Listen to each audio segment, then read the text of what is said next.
ആ ബീച്ചിലേക്ക് പോകുന്ന കുറേ പ്ലാസ്റ്റിക് ബാഗൊക്കെ വലിച്ചെറിയുന്നുണ്ട്. ഈ ഒരു വഴിയാണ് അവർ മൊത്തം ആൾക്കാർക്ക് വേണ്ടി കൊടുത്തിരിക്കുന്നത്. പറഞ്ഞ് പതുക്കെ നോക്കി നോക്കിയിട്ട് വേണം താഴേക്ക് ഇറങ്ങി പോകാൻ വേണ്ടിയിട്ട്.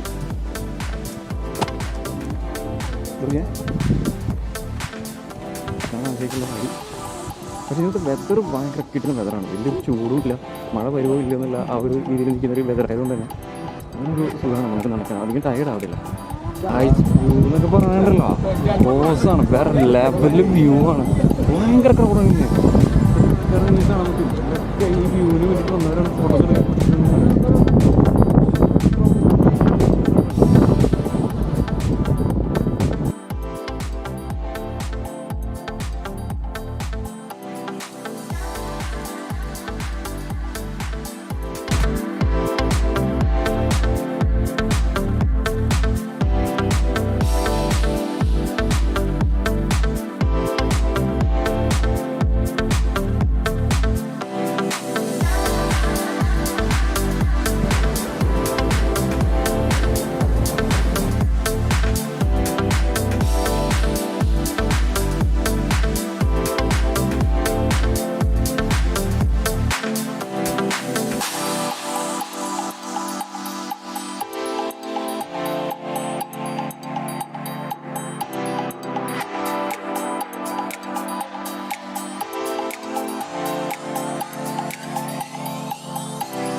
ഒരു രക്ഷയില്ലാത്ത വ്യൂ ആണ്. അതുകൊണ്ട് നിങ്ങൾ ഒരു അഡ്വൈസ് എന്ന് പറയുമ്പോൾ നിങ്ങൾ ഫോട്ടോസ് എടുക്കുന്ന സമയത്ത് ഭയങ്കര കെയർഫുള്ളായിരിക്കണം. ഓരോ എഡ്ജും വളരെ ഷാർപ്പാണ്. അതുപോലെ തന്നെ നോക്കിയിട്ട് മാത്രമേ നിങ്ങൾ ഫോട്ടോസൊക്കെ പോസ്റ്റ് ചെയ്യാൻ പറ്റുള്ളൂ. റിസ്ക് എടുത്തിട്ടുള്ള ഒരു ഫോട്ടോ പോസിനും ചെയ്യാതെ നിൽക്കേണ്ട. കാരണം അത്രയും ഡേഞ്ചറസ് ആയ ഏരിയ ആണത്. ജസ്റ്റ് വേറെ ഒന്നുമില്ല, ഒരു കയറ് വലിച്ച് കെട്ടിയിട്ട് മാത്രമേ ഉള്ളൂ. So be careful when you taking the photos.